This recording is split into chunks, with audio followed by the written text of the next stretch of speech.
My name is Camden Baker, 67 years old, retired after teaching high school history for 3 decades. That night at my son Thomas and his wife Nora's luxurious home, everything seemed perfect until my phone vibrated. The message from an unknown number read, "Get up, leave now. Don't say anything to your son." Confused but somehow certain, I made an excuse about a neighbor's emergency and left. From my car down the street, I watched in horror as police cars surrounded their house just minutes later. I still wonder who sent that text that changed everything. Before I share what happened next in this unbelievable story, let me know where you're watching from in the comments. Hit that subscribe button and give this video a thumbs up if you've ever had that gut feeling that something wasn't right about someone close to your family. I should back up and explain a few things about my life before this dinner. As I mentioned, I'm Camden Baker, 67 years old, and a retired history teacher. I taught American history to high school students for 35 years before retiring. My wife Elaine and I had been married for 41 beautiful years before cancer took her from me 3 years ago. We had only one child, our son Thomas, who is now 35. Thomas and I had always been close. He was a thoughtful, serious kid who grew into a responsible young man. Elaine and I were so proud when he graduated with honors from business school and landed a job at Westbrook Financial Partners, one of the most prestigious financial advisory firms in our state. Thomas had a way with numbers that neither Elaine nor I possessed, and his career took off quickly. By 30, he was managing substantial portfolios for wealthy clients and making more money than I ever had as a teacher. After Elaine passed, something shifted between Thomas and me. I was drowning in grief, and maybe I leaned on him too heavily during those first few months. He seemed to pull away gradually, our weekly dinners becoming monthly, then sporadic. I told myself it was natural that he needed space to build his own life, but it hurt all the same. Then Thomas met Nora. I remember the first time he mentioned her about 15 months after Elaine's funeral. His voice on the phone had an animation I hadn't heard in months.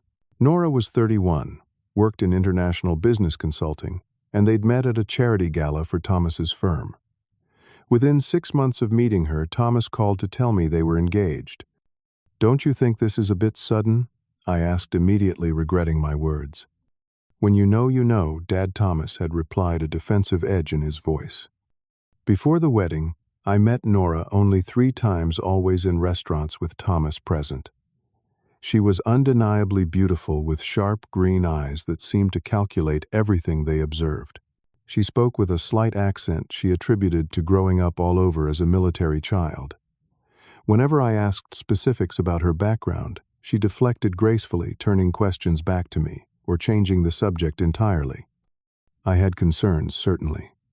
What father wouldn't? But Thomas seemed happier than he'd been since losing his mother, so I kept my reservations to myself. Maybe that was my first mistake. The wedding was small but extravagant, at a 5-star hotel. I noticed Nora had few guests she identified as family, mostly business associates who spoke to each other in languages I couldn't identify. Thomas seemed oblivious, enchanted by his new bride, who wore a gown that probably cost more than my annual pension. After the wedding, I saw them even less frequently. Thomas would call occasionally, always sounding rushed. When I asked about visiting their new home, there were always excuses: renovations, travel plans, work commitments. In 18 months, I'd been to their house exactly twice, both times for brief holiday gatherings with other guests present. So when Nora herself called to invite me for a Wednesday dinner, just the 3 of us, I was surprised but pleased. Perhaps she was finally making an effort to build a relationship with her father-in-law. Their house was about 30 miles from my modest 3-bedroom ranch in an upscale neighborhood where every property seemed designed to impress. Thomas had done well in his career, but even I knew his success couldn't quite explain the 6,000-square-foot home with manicured grounds and a circular driveway where a BMW and Mercedes were parked side by side. Nora answered the door before I could ring the bell, wearing an elegant black dress that seemed excessive for a family dinner. "Camden, we're so delighted you could make it," she exclaimed, embracing me with a perfume-scented hug that felt somehow rehearsed. Thomas has been looking forward to this all week. Thomas appeared behind her, looking tired around the eyes despite his smile. "Good to see you, Dad," he said, giving me a quick hug that felt slightly tense. "Let me show you what we've done with the place." Nora insisted, taking my arm and leading me through rooms filled with art and furniture that looked straight out of a luxury magazine. She pointed out a newly installed wine cellar, a home theater, and French marble in the bathrooms. At one point, we passed a closed door that I presumed was an office. "What's in there?" I asked innocently. "Oh, just Thomas's office," Nora answered quickly. "Such a mess with all his work papers, not worth seeing." She steered me toward the kitchen, but not before I noticed Thomas glance at the door with an expression I couldn't quite read. We sat in the living room before dinner, and I noticed Thomas checking his watch repeatedly. Nora dominated the conversation, telling stories of recent trips to Switzerland and Singapore that sounded more like boasting than sharing.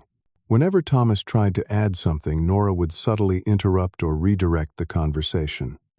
I observed framed photos on the walls showing Thomas and Nora in exotic locations, standing before the Eiffel Tower on a yacht with a tropical backdrop beside a stone temple that might have been in Asia. In every photo, Nora looked flawless, while Thomas's smile never quite reached his eyes. In the kitchen, Nora directed Thomas like a subordinate rather than a partner. "Thomas, the wine needs to breathe. And don't forget the special salt for Camden's dish." Thomas complied without comment, moving around their gourmet kitchen with practiced precision that suggested these dynamics were normal. The dining room featured a table that could seat 12, though only 3 places were set with what looked like expensive china and crystal. As we took our seats, I noticed how Thomas waited for Nora to sit first, watching her for cues about what to do next. Nora served an elaborate first course of seafood I couldn't identify. I noticed Thomas barely touched his food, moving it around his plate while Nora ate delicately between questions about my retirement. "So Camden, how are your investments doing these days?" Nora asked, refilling my wine glass without asking. "Thomas always says teacher pensions are so inadequate. I hope you have other resources." The question felt intrusive, but I answered politely about my modest savings and the house Elaine and I had paid off years ago. "Have you considered reverse mortgages?" Nora pressed. "They can be quite beneficial for someone in your position." Before I could answer, Thomas excused himself to use the bathroom. As he left, I noticed a slight tremor in his hands, and the worry lines around his mouth had deepened since I'd last seen him just a few months ago. As Nora ladled soup into my bowl, I felt my phone vibrate in my pocket. Normally, I wouldn't check messages during dinner, but something about Thomas's absence gave me an excuse. "Would you excuse me for just a moment?" I said, pulling out my phone beneath the table edge. The text came from a number I didn't recognize with no identifying name. The message chilled me instantly. "Get up. Leave now. Don't say anything to your son. His wife is dangerous. Police are on their way. We'll explain later." My heart hammered against my ribs as I stared at the screen. Who would send such a message? Was it a prank? A wrong number? But something about the urgency combined with the strange atmosphere in the house made me hesitate to dismiss it. Thomas returned to the table looking even more uncomfortable than before. Nora immediately began quizzing him about some work associate, and he responded with careful, measured words that sounded rehearsed. I sat there, soup cooling before me, debating what to do. If I showed Thomas the message, Nora would see it too. If the text was legitimate, that could put him in danger. If it was some kind of joke, I'd disrupt dinner for nothing. But there had been something off about this entire evening. The way Thomas kept glancing at the locked office door. How Nora controlled every aspect of the conversation. The probing questions about my finances. The subtle distance in Thomas's eyes when he looked at me as if silently communicating something he couldn't say. I made my decision when I saw Nora place her hand over Thomas's, her red nails, digging slightly into his skin as she corrected something he'd said. His momentary wince confirmed what my instincts were screaming. "I'm so sorry," I said, making a show of checking my phone again. "My neighbor Roger just called. There's water leaking from my kitchen into his downstairs apartment. I need to go home immediately." Nora's eyes narrowed slightly. "Can't your neighbor handle it? You've barely touched your soup." "He's 86. I lied, amazed at how easily the fabrication came. "He can't manage the shutoff valve himself, and water damage gets expensive quickly." "I'll come help you, Dad," Thomas offered, starting to rise. No, I insisted, perhaps too quickly. "You two enjoy your evening. I can handle a simple water leak. I'll call you tomorrow, Thomas." Nora studied me with a calculating look that sent ice through my veins. "That's quite inconsiderate of your neighbor calling during dinner.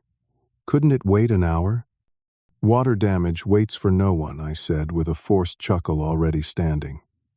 "Thank you for dinner, or at least the part I got to enjoy." Thomas looked confused, maybe even hurt, but something in me knew I needed to follow the text's instructions, not to tell him anything. "I'll walk you out," Nora said, her voice pleasant but her eyes hard. "No need," I replied, already moving toward the foyer. "I know the way. Thomas, I'll call you tomorrow, son." I grabbed my coat from the closet by the door, feeling Nora's eyes on my back as I hurried out to my car. My hands shook so badly I struggled to get the key in the ignition. I drove just far enough to be out of sight of the house, then pulled over on a side street with a view of their cul-de-sac. I tried calling the mysterious number, but it went straight to voicemail with no identifying message. I debated driving away completely, but concern for Thomas kept me rooted in place. What if the text was a hoax meant to separate me from my son at a crucial moment? For 10 agonizing minutes I sat there, repeatedly checking my rearview mirror, half expecting to see Nora's Mercedes following me. I almost called Thomas twice, but something stopped me each time. If the sender was right about police coming, I'd know soon enough. At first, I thought I was imagining the flashing lights. Then 2 police cruisers turned onto the cul-de-sac, followed by a third. They approached with lights, but no sirens, stopping in front of Thomas and Nora's house.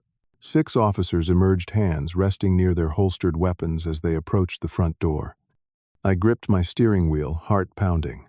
What had Nora done? Was Thomas involved? Was he in danger? Before I could decide whether to approach the police, 2 unmarked sedans arrived. Men and women in suits emerged, and I caught the distinctive yellow letters on one of their jackets, FBI. This wasn't a simple domestic disturbance or local police matter. Whatever was happening involved federal authorities, and suddenly, the warning text seemed not just legitimate, but possibly life-saving. More vehicles arrived, including a van with darkened windows. I watched, paralyzed with fear and uncertainty, as one officer knocked firmly on the front door. Even from my distant vantage point, I could see Nora answer, her posture stiffening as she took in the assemblage of law enforcement. An officer remained at the door while others entered the house. I strained to see any sign of Thomas, but the angle made it impossible to view inside. What should I do? Approach the police and identify myself, drive away and wait for news, call a lawyer for Thomas. The text had said "we'll explain later," but that offered little comfort now as I watched law enforcement swarm my son's home. When I saw a vehicle with evidence response team printed on its side pull up, I knew this was far more serious than I could have imagined. Whatever was happening, it was meticulously planned and involved significant resources. The mysterious texter had known exactly what was coming. I couldn't sit by any longer. Whatever trouble Thomas might be in, he was still my son. I needed to be there for him, even if it meant walking into a situation I didn't understand. I approached the police perimeter that had been established around the property, my legs feeling unsteady beneath me. An officer in uniform stepped forward to intercept me. "Sir, you need to stay back. This is an active investigation scene." "My son lives here," I said, my voice cracking slightly. "Thomas Baker. I'm his father, Camden Baker. I was just here for dinner and left minutes before you arrived." The officer's expression changed slightly. "Wait here, sir." He spoke into his radio, and a few moments later a tall man in a suit approached. "Mr. Baker, I'm Detective Wilson. Did I understand correctly that you were just inside this residence?" "Yes," I nodded.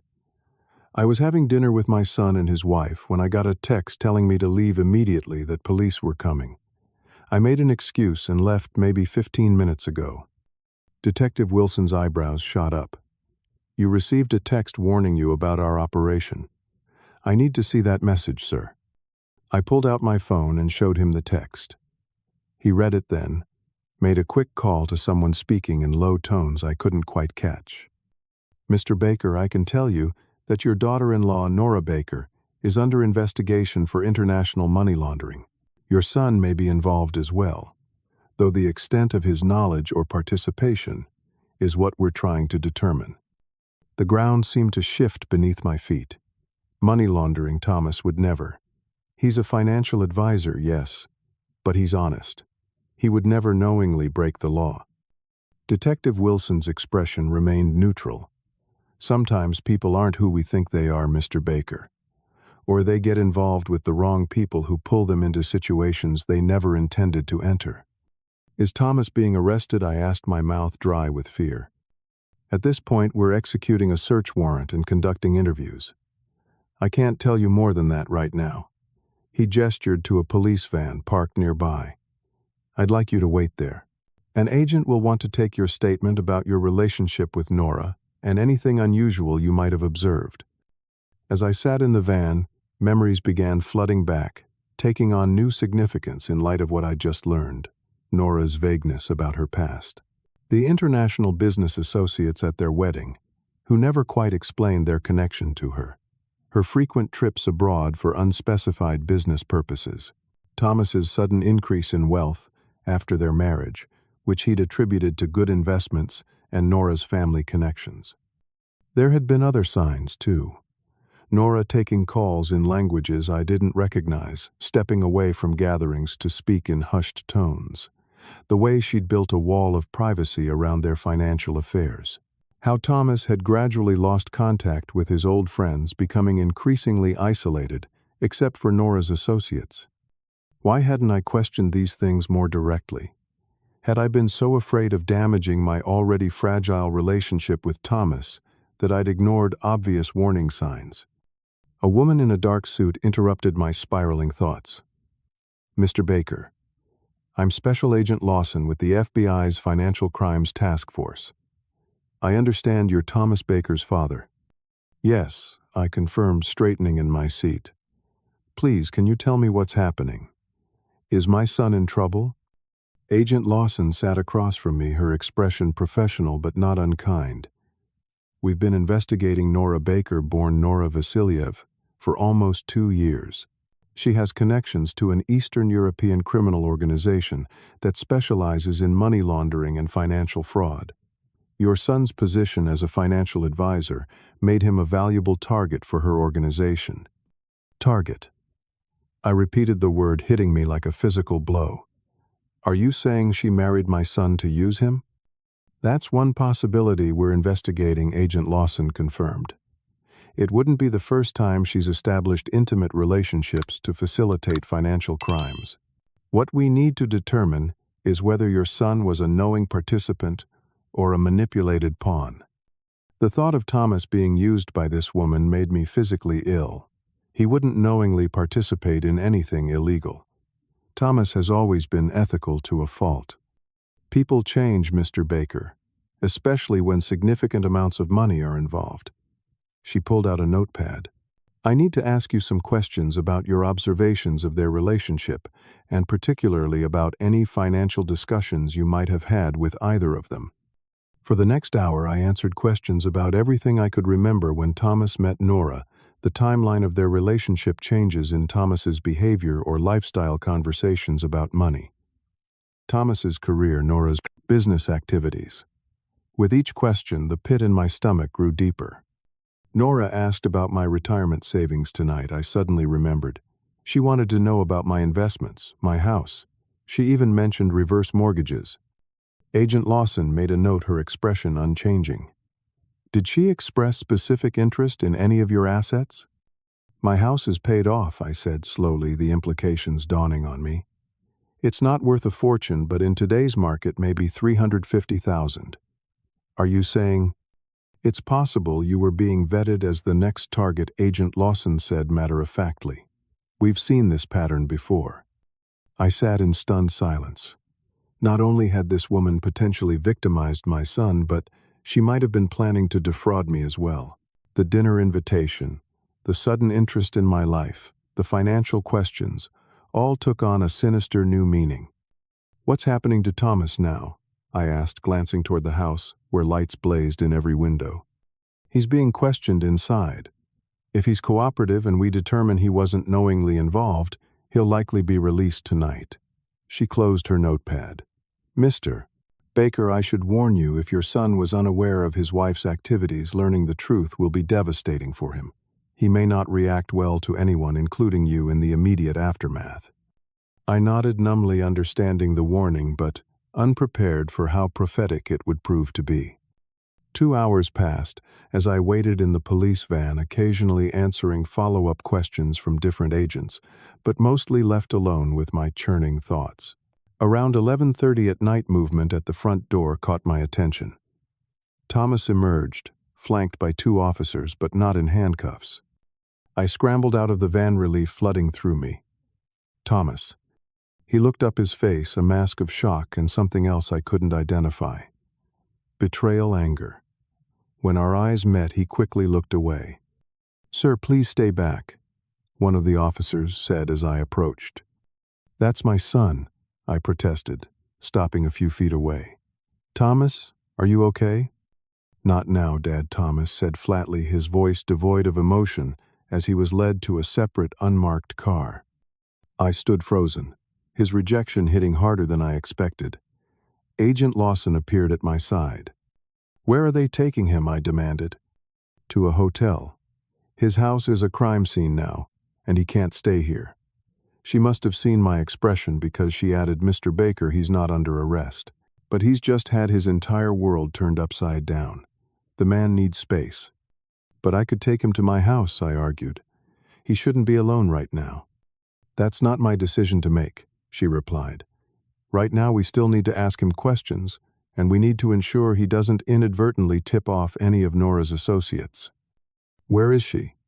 I asked, watching the car with Thomas pull away. "In federal custody. That's all I can tell you." Agent Lawson handed me her card.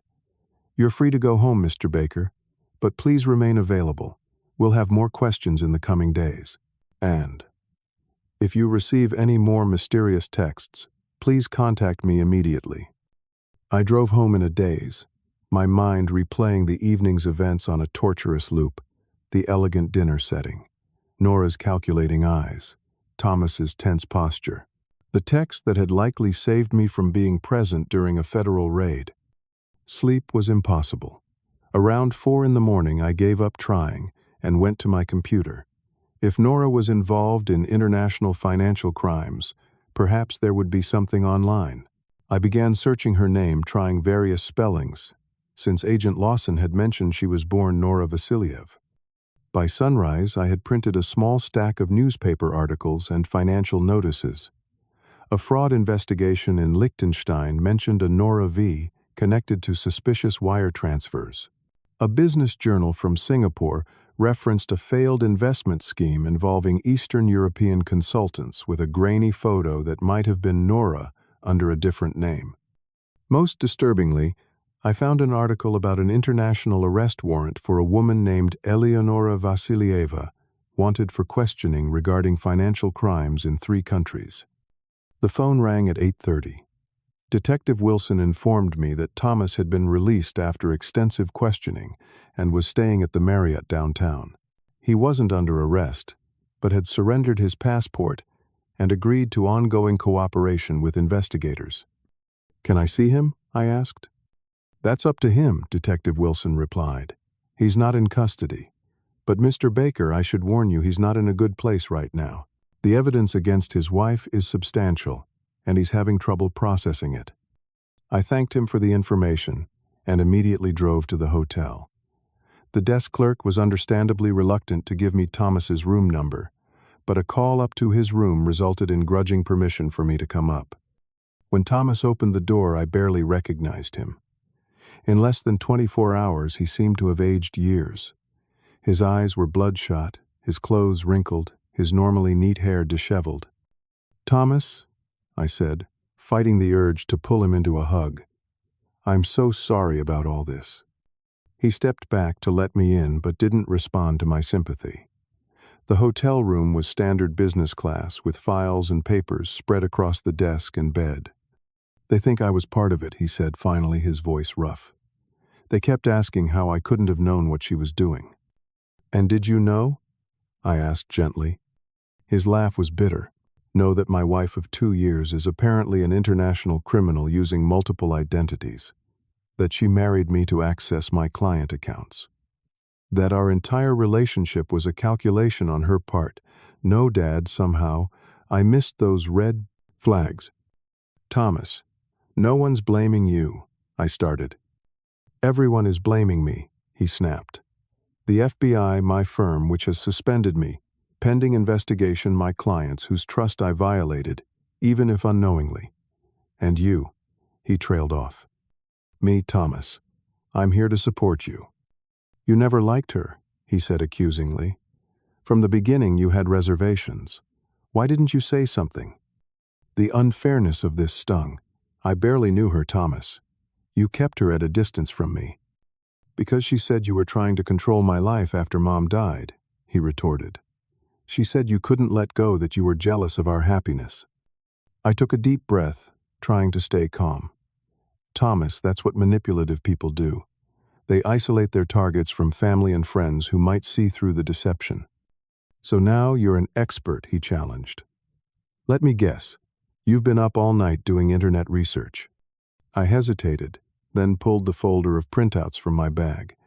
"Actually, yes, and I found some things you should see." Thomas glanced at the top article, then pushed the folder away. "The FBI already showed me everything. Bank records, wire transfers, emails in Russian. I supposedly didn't notice foreign accounts in both our names with forged signatures.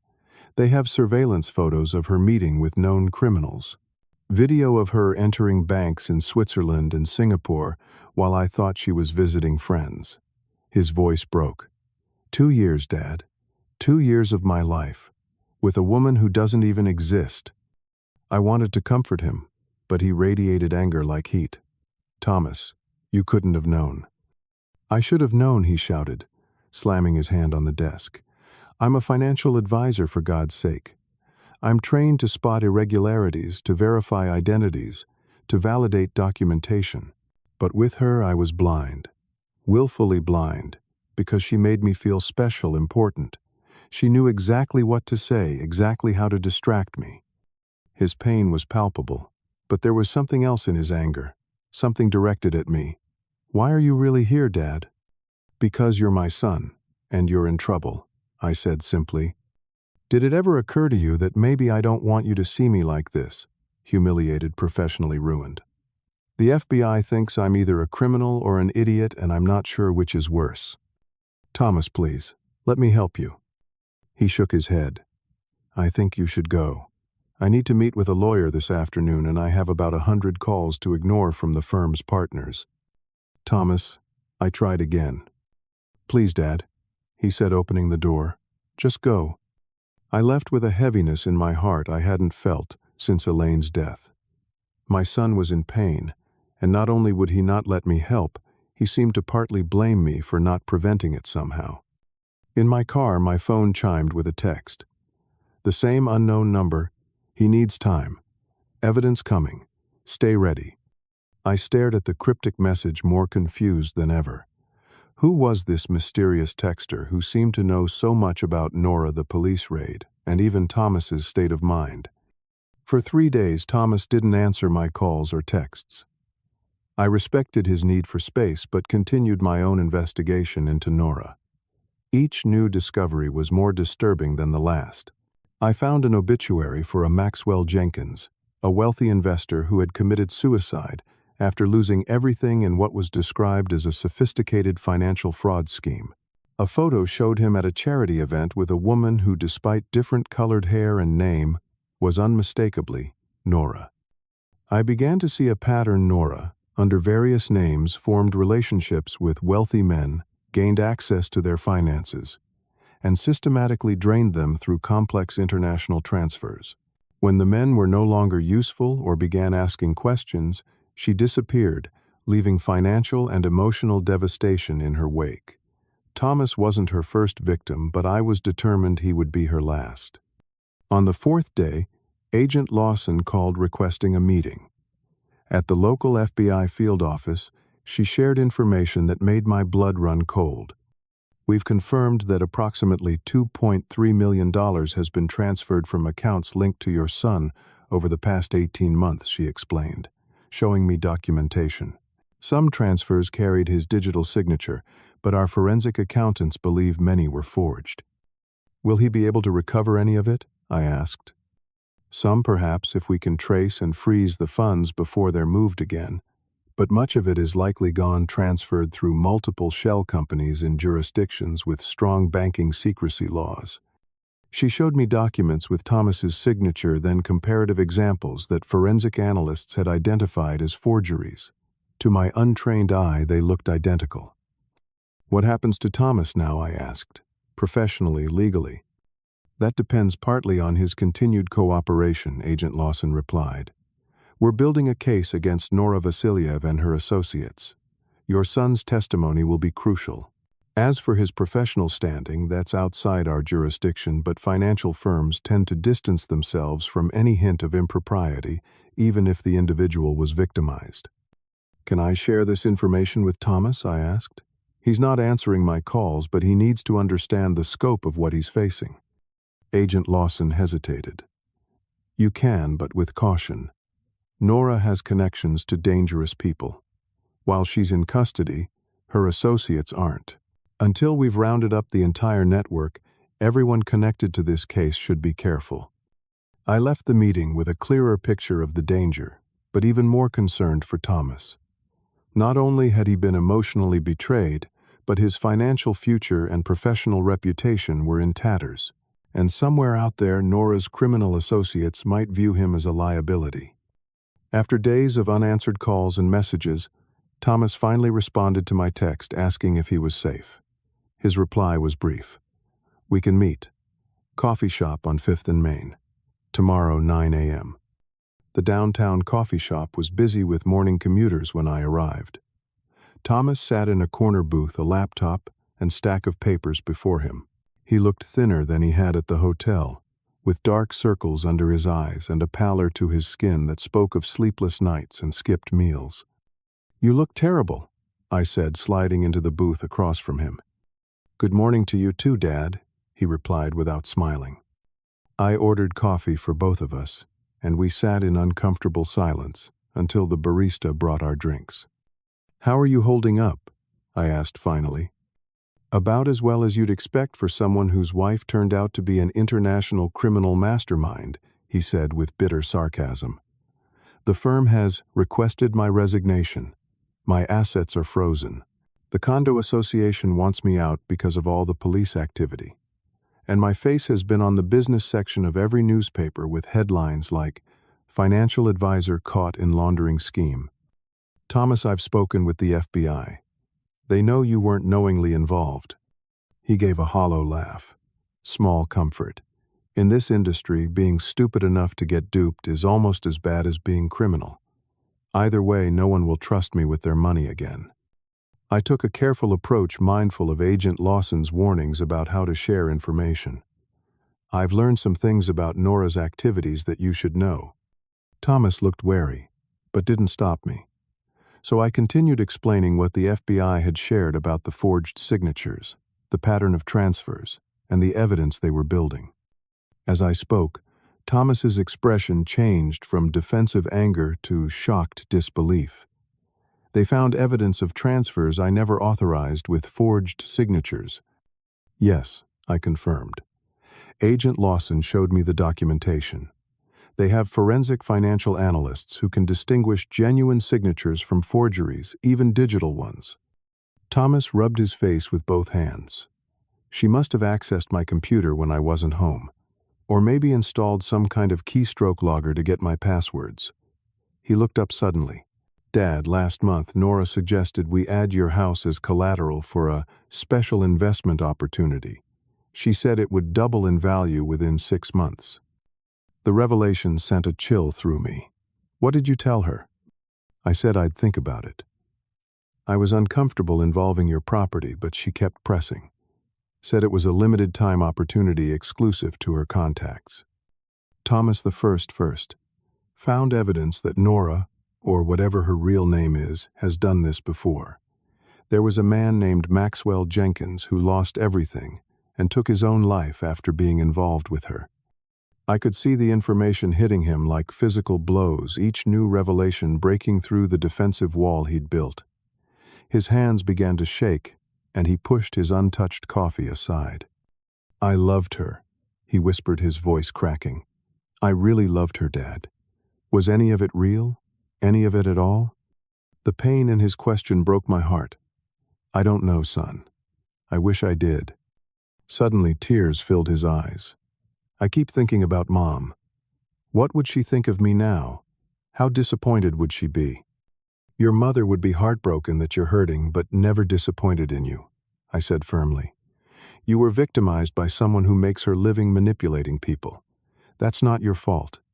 For the first time since this nightmare began, Thomas didn't argue or deflect. He simply nodded, a tear slipping down his cheek that he quickly wiped away. I've been so angry, he admitted. At Nora, at myself, at the FBI, even at you.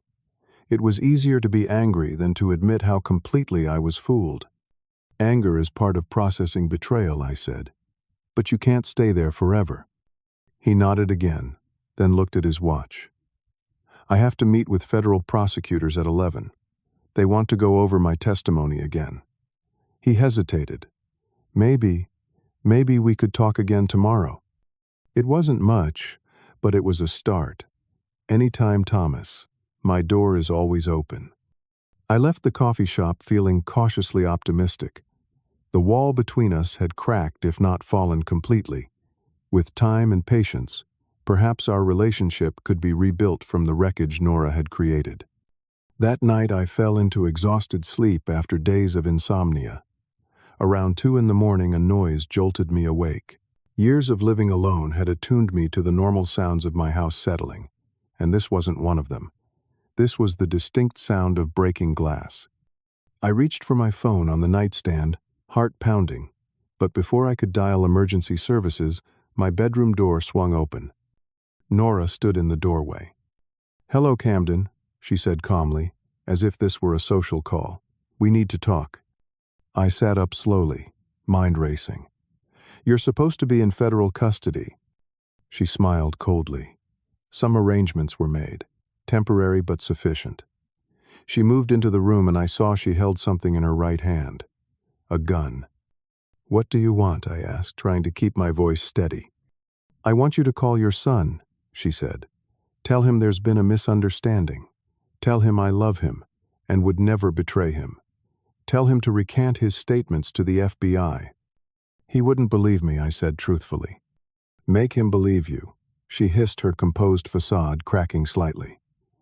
"Everything was going perfectly until you received that text message." "Who sent it?" "One of your friends in law enforcement." So she knew about the text. "I have no idea who sent it," I said. "I don't have friends in law enforcement." She studied me, her green eyes calculating. "No, you're telling the truth. You really don't know." She moved closer. "It doesn't matter. What matters is fixing this situation. Thomas trusts you. If you tell him I'm innocent, he'll at least consider it." "Why would I do that?" I asked. Her smile was chilling. "Because I know where you live, Camden. And if I know, so do my associates. People who would be very unhappy if Thomas continues cooperating with federal authorities." The threat was unmistakable. Somehow, I needed to reach the panic button the FBI had installed near my bed after our meeting. Agent Lawson had insisted on it, saying Nora's organization might view me as a loose end. "How did you find me?" I asked, trying to keep her talking while I slowly shifted position. "Your phone," she said simply. "The night of the dinner, When you checked that text message, I had already installed tracking software on your device earlier that evening while you were admiring our wine cellar. Standard procedure, really. I do it with all potential business associates. I was next, wasn't I? I said, the realization dawning. After you finished with Thomas, you were going to target me. She shrugged elegantly. Business is business. Nothing personal. Your modest house, your teacher's pension, small potatoes, compared to Thomas's accounts. But every bit helps. And what happens when there's nothing left to take? I asked, thinking of Maxwell Jenkins's suicide. People make their own choices about how to handle financial setbacks, she said coldly. Now enough chat. Call Thomas. I reached for my phone, my mind racing for a solution. As I picked it up, I deliberately fumbled, dropping it on the floor near the bed. Clumsy Nora commented with disdain. I'm 67, I said, leaning down as if to retrieve the phone. My hands aren't what they used to be. Instead of grabbing the phone, I lunged for the panic button hidden under the edge of my nightstand. My fingers found it just as Nora realized what I was doing. She lunged forward with surprising speed, grabbing my arm and yanking me away from the bed. The gun swung toward my face, and I instinctively raised my hands to protect myself. We struggled her strength, shocking me as she tried to wrench my hand away from the button. You've ruined everything, she snarled, her sophisticated veneer completely gone now. Do you have any idea what they'll do to me if I don't recover those accounts? Thomas was perfect, completely blind to what was happening right in front of him, and you had to interfere. I fought back with desperation born of fear, not just for myself but for Thomas. If she escaped tonight, she would never stop coming after him. My elbow connected with her ribs and she grunted in pain but didn't release her grip. The gun went off, the sound deafening in the confined space of my bedroom. I felt a burning sensation across my upper arm, but ignored it, adrenaline masking the pain. We crashed into my dresser, sending framed photos crashing to the floor. One was of Elaine, and seeing her smiling face shatter gave me a surge of protective rage. I managed to break free and lunge for the door, hoping to reach the house alarm panel in the hallway. Nora tackled me from behind, sending us both sprawling onto the hardwood floor. My head struck the base of the wall, stars exploding behind my eyes. Somehow I found the strength to roll over and push her away. Blood was running down my arm now, and I realized the bullet had grazed me. Not a serious wound, but painful and disorienting. I scrambled to my feet and made it to the alarm panel, slamming my hand against the emergency button. Immediately the house filled with the piercing wail of the alarm. Nora's face contorted with fury. She raised the gun again, but the sound of sirens in the distance gave her pause. The FBI had coordinated with local police for rapid response to my alarm. This isn't over, she spat, backing toward the rear of the house. Tell Thomas he'll never be free of me. I didn't follow her, instead collapsing against the wall as the adrenaline began to ebb, the pain in my arm intensifying. Within minutes, police flooded my home, followed shortly by FBI agents. Nora was apprehended trying to escape through my backyard, her getaway vehicle blocked by police cruisers. As paramedics bandaged my arm in the ambulance, Agent Lawson approached. You're lucky it's just a graze, Mr. Baker. She's killed before. Thomas, I said urgently. Is he safe? We sent officers to his hotel as soon as your alarm triggered. He's secure. She hesitated. He's actually demanding to come here.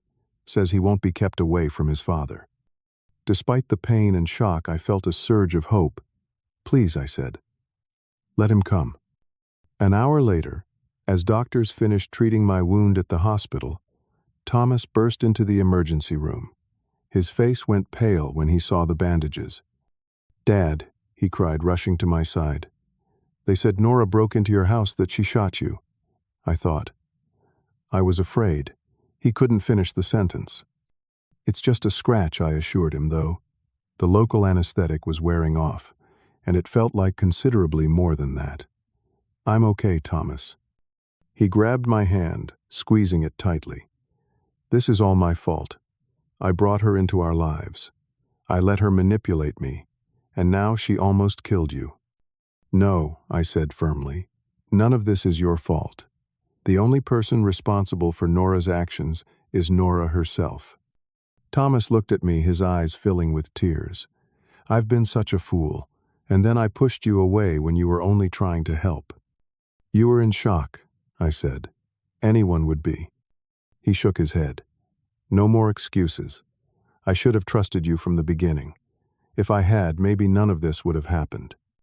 As the doctor discharged me with instructions to rest and keep the wound clean, Thomas insisted on coming home with me. "You shouldn't be alone," he said. "And honestly, Dad, I don't want to be alone either." For the first time since this nightmare began, I felt the bond between us strengthening rather than fraying. Sometimes it takes a crisis to remind us what truly matters. The days following Nora's break-in were a blur of police statements, FBI interviews, and medical follow-ups for my arm. Thomas refused to leave my side, sleeping on the couch in my living room despite my assurances that I was fine. "The house doesn't feel safe anymore," I admitted on the third night as we sat in the kitchen drinking tea. The broken window had been repaired, and the FBI had upgraded my security system, but the violation remained. "Then we'll make it safe again," Thomas said firmly. "Or we'll find somewhere else. Together." Agent Lawson visited daily, updating us on the investigation's progress. With Nora back in custody under much stricter conditions, the focus had shifted to recovering whatever assets could be traced. "The good news," she told us over coffee at my kitchen table, "is that we've frozen several accounts in Liechtenstein and Singapore. The bad news is that they represent only about 30% of what was taken." Thomas nodded grimly. "Better than nothing. At least I might be able to pay back some of my clients." "Your clients?" I asked. "Thomas, you weren't responsible for those losses." "Legally, perhaps not," he acknowledged. "But morally, these people trusted me. Whether I knew what Nora was doing or not, that trust was violated through my accounts, my firm." I recognized the determination in his expression, so like his mother's, when she'd made up her mind about something. Arguing would be pointless. Agent Lawson spread documents across the table. "We've brought in forensic accountants to untangle the web of transfers. It's complex, designed to obscure the money trail, but we're making progress." The documents showed how Nora had systematically moved funds through shell companies, converting currencies multiple times to complicate tracking. Some transfers carried Thomas's digital signature perfectly forged. "She must have installed key logging software on my laptop," Thomas said, examining the forged authorizations. "And she had access to my phone, my email, everything." "She's part of a sophisticated network," Agent Lawson explained. "They have technical experts who can breach most standard security systems. Your firm's protocols were good, but not good enough against this level of organization." Thomas winced at the implied criticism of his former employer, but nodded. "I've been so naive." As the days passed, more details emerged about Nora's criminal activities. She had been born Elena Vasiliev, in a small town outside Moscow, had multiple identities across Europe and Asia, and had been involved in financial fraud for at least 15 years. Thomas was her third husband, the previous two having lost everything through her machinations. Maxwell Jenkins wasn't her only victim, Agent Lawson confirmed during one briefing. Her first husband, a Swiss banker named Heinrich Müller, is currently serving a 10-year sentence for fraud, though it appears he too was manipulated rather than a willing participant. The extent of Nora's deception was staggering. She had created an elaborate false background, complete with digitally altered photos of a non-existent family and forged academic credentials. The international business consultancy she claimed to work for existed only as a website and forwarding address. Thomas absorbed each new revelation with quiet resignation. The angry denial of our first meetings after her arrest had given way to a somber acceptance. At night, I sometimes heard him pacing in the living room, unable to sleep as he processed the magnitude of the betrayal. "I keep replaying every conversation, every moment," he confessed one morning, looking for signs I missed. "There were so many, Dad. So many little things that didn't quite add up, but I ignored them because I wanted to believe in what we had. That's how manipulators operate, I told him. They count on their targets wanting to believe. Thomas moved in with me permanently as the investigation continued. His condo had been seized as part of the case since it had been purchased with commingled funds that included stolen money. The beautiful furniture, the art, the cars, all turned out to be purchased with laundered money and were confiscated as evidence. "I'm 40 years old and starting over from scratch," Thomas said ruefully, as we cleared space in my second bedroom for his few remaining possessions, clothes, books, and personal items the FBI had determined were purchased before his better marriage. "Starting over isn't always bad," I said, thinking of how my own life had been upended after Elaine's death. "Sometimes it's a chance to build something better." Thomas nodded thoughtfully. "I've been thinking about a career change anyway. Financial services will be difficult after this, even though I've been officially cleared of wrongdoing." "What are you considering?" I asked. "Maybe teaching," he said with a small smile. "It worked out pretty well for you." The mystery of the warning text remained unsolved until Agent Lawson arrived one afternoon with a woman I didn't recognize. She was perhaps 40 with dark hair and tired eyes that had seen too much pain. "Mr. Baker Thomas, this is Sophia Jenkins." Agent Lawson introduced, Maxwell Jenkins's sister. Understanding dawned immediately. "You sent the text," I said. Sophia nodded. "I've been tracking Nora or Elena, as I knew her for 3 years ever since she destroyed my brother's life and drove him to suicide. When I saw the pattern starting again with your son, I couldn't just watch another family be devastated." "How did you know about the police raid?" Thomas asked. "I've been feeding information to the FBI for months," she explained. "Anonymous tips about Elena's movements, banking patterns, I'd identified connections to known associates. When Agent Lawson told me they were preparing to move, I knew I had to warn you somehow." "You saved my life," I said simply, "and possibly Thomas's as well." Sophia's eyes filled with tears. "I couldn't save Max. But maybe helping you makes his death mean something." The three of us formed an unlikely bond, united by our shared experience as Nora's victims. Sophia had accumulated extensive research on Nora's criminal network, which she shared with the FBI and with us. Her background in banking had enabled her to identify patterns that even federal investigators had missed. "She targets people with specific vulnerabilities," Sophia explained over dinner at my house one evening. Max had just gone through a divorce. Thomas had lost his mother. Her first husband was estranged from his family. "She looks for people with emotional wounds and financial resources." Thomas nodded, the pain still evident in his eyes, but now mixed with understanding. She knew exactly what to say, exactly how to position herself as the answer to everything I was missing. "That's her specialty," Sophia confirmed, creating a perfect illusion of what her target needs most. As weeks turned into months, the legal proceedings against Nora progressed. Thomas testified multiple times, providing crucial evidence about forged signatures and unauthorized transfers. The FBI dismantled much of her criminal network, arresting associates across 3 continents. Slowly, painfully, we began to rebuild our lives from the wreckage. Thomas found a position teaching business ethics at a community college, ironically drawing on his experience as a fraud victim to educate others about financial manipulation. I returned to substitute teaching to supplement my pension-finding renewed purpose in the classroom. "I never thought I'd be living with my dad at 40, Thomas remarked one evening as we cooked dinner together, a ritual we'd established. "But strangely, it feels right." "Your mother would be happy to see us together like this," I said, "though not about the circumstances that brought us here." Thomas nodded thoughtfully. "I think I understand now why you and Mom worked so well for all those years. It wasn't just love, it was trust. Real trust built on honesty, not illusion." "That's exactly right." I agreed, feeling a surge of hope that my son might one day find that kind of genuine connection himself. The house that had felt unsafe after Nora's intrusion gradually became a sanctuary, again filled with the simple rhythms of shared daily life. We installed better locks, security cameras, and an enhanced alarm system. but the true security came from knowing we faced whatever came next together. 6 months after Nora's arrest, what had begun as a temporary arrangement became permanent.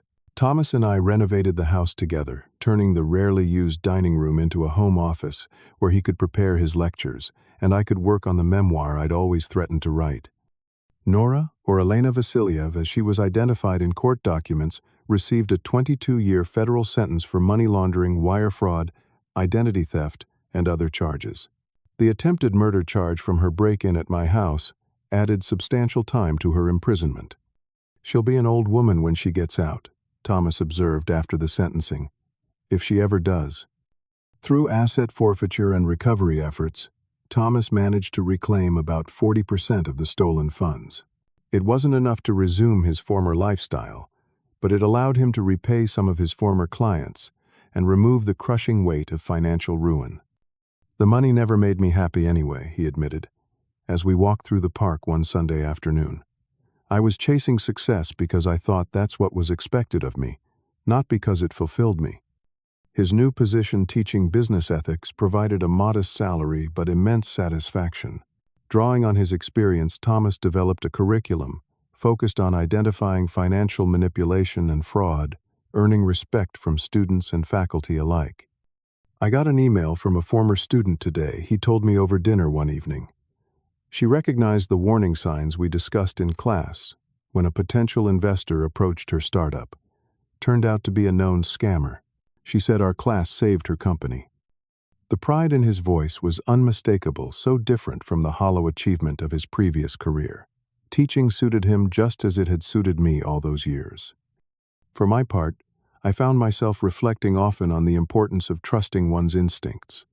From the first meeting with Nora, something had felt off, but I'd suppressed those concerns out of fear of alienating Thomas. That lesson had been painfully reinforced by the mysterious text that had likely saved my life. "We need to listen to that quiet voice inside." I told a support group for fraud victims that I'd joined. Not with paranoia, but with awareness. When something feels wrong, there's usually a reason. The group had become an unexpected source of healing, a place where none of us had to explain the particular shame and self-recrimination that comes with being deceived. Some had lost marriages, others businesses or retirement savings. All carried the burden of "I should have known better" that Thomas and I understood too well. Thomas and I established a new tradition of cooking dinner together, every Wednesday deliberately replacing the memory of that fateful dinner at his house with new positive associations. Sometimes, Sophia joined us, her practical wisdom and dark humor a welcome addition to our table. "Max would have liked you too," she said one evening, raising her glass in a toast. "He always believed people were fundamentally good, even after Elena. That's what made him vulnerable to her. But it's also what made him special." Thomas had begun dating again cautiously. His experience with Nora had left deep scars, but with therapy and time, he was learning to trust again, albeit with healthy skepticism. "I check public records now," he joked, after a promising second date with a kindergarten teacher. "Criminal background, credit history, employment verification. Very romantic." "Caution isn't a bad thing," I pointed out, "as long as it doesn't prevent you from opening your heart when it's right." He nodded thoughtfully. "I'm working on finding that balance." The technology that had enabled Nora's crimes had also played a role in our salvation. The anonymous text that prompted me to leave the dinner had arrived at precisely the right moment, a digital deus ex machina that altered the course of events. Sophia's persistence in tracking Nora online had provided crucial evidence to the FBI. Even the sophisticated financial forensics that proved Thomas's signatures were forged relied on technology. "It's a double-edged sword," Thomas observed during one of our evening discussions. "The same tools can destroy lives or save them depending on who's wielding them." 1 year after the fateful dinner, we held a small gathering at our house. Sophia was there along with Agent Lawson, Detective Wilson, and a few close friends who had stood by Thomas throughout the ordeal. It wasn't a celebration exactly, more a commemoration of survival and new beginnings. During dinner, my phone buzzed with a text. Thomas and I exchanged glances, a momentary tension passing between us before dissolving into laughter. It was just a weather alert. Nothing ominous, nothing life-changing. "Remember when a buzzing phone didn't trigger PTSD?" Thomas joked, and the others laughed with understanding. Later, as our guests departed, Thomas and I sat on the back porch, watching fireflies illuminate the summer evening. "You know what I've been thinking about lately," he said after a comfortable silence. "What's that?" "How close we came to losing each other. Not just to Nora's schemes, but to misunderstanding and blame. After Mom died, I pulled away. Then Nora drove that wedge deeper. We almost didn't find our way back." I nodded, feeling the weight of his words. "But we did find our way back. That's what matters." "I think that's the real lesson in all of this," Thomas continued. "Not just about being careful who you trust, but about holding on to the relationships that are genuine. I lost sight of that for a while." "We both did," I acknowledged. "It's easy to take family for granted, until something threatens to take it away." As the night deepened around us, I reflected on the strange journey that had brought us here. A mysterious text, a hasty departure, a police raid that revealed a web of deception, and ultimately, a rebuilt relationship stronger than before. "Sometimes the most valuable things come from the most painful experiences," I said finally. "Not that I'd want to repeat this past year, but I'm grateful for where we've landed." Thomas smiled, a genuine smile that reached his eyes. "Me too, Dad. Me too." Life continues to unfold in unexpected ways.